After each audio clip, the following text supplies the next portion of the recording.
Today we are going to be talking about resonance. Our topic is resonance and our lesson is sources of resonance.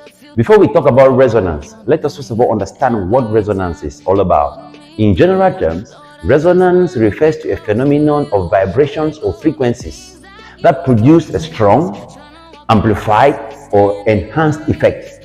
You should understand that this occurs in various domains, like in music, in physics, and even in emotional experiences that we have.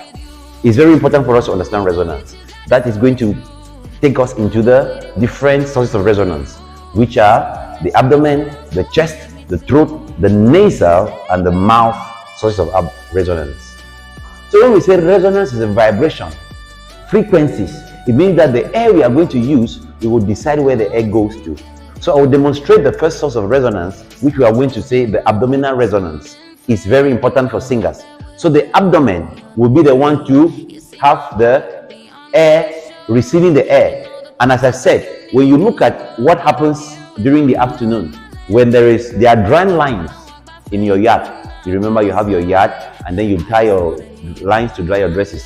When wind is passing during the day, there is an effect that the wind does on the drying lines, and you can hear that sound of the drying lines vibrating. The same thing with the tree.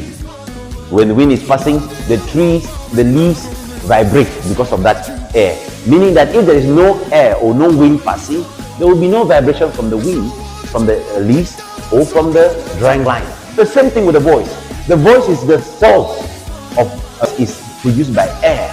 So if we want to sing, we should understand that the voice is going to be the air we use. And now we want to pass it through the various chambers to get the different sources of resonance. So the resonance that we have in the abdomen, we can have a song I say, for example, to God be the glory, great things He has done.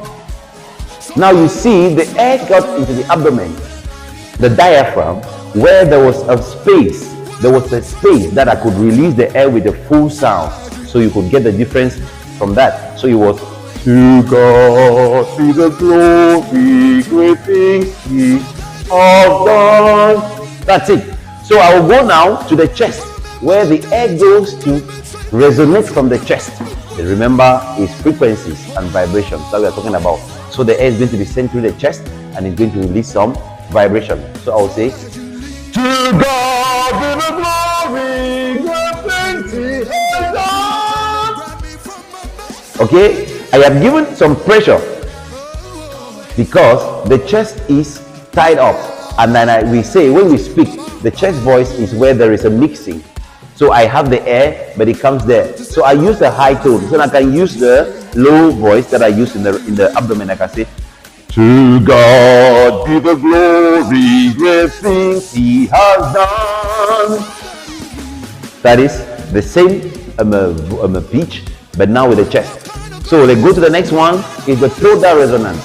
In the resonance of the throat, there are a lot of techniques you need to use so that the air can vibrate on the vocal cords. The vocal cords will be vibrating faster because the air has touched them, and it will be, to God be the glory, great things He has done. That is air that has gone through the vocal cords, and the throat is the one doing the exercise. So I said again, to God be the glory, great things He has done. That is the throat. Now I go to the nasal, where the air passes through the nose, the cavity, through the nasal cavity, and it is resonating through the nose, and it will be, to God be the glory, great things He has done. That is the nasal cavity. And then now we are going to go to the mouth, which is how we speak.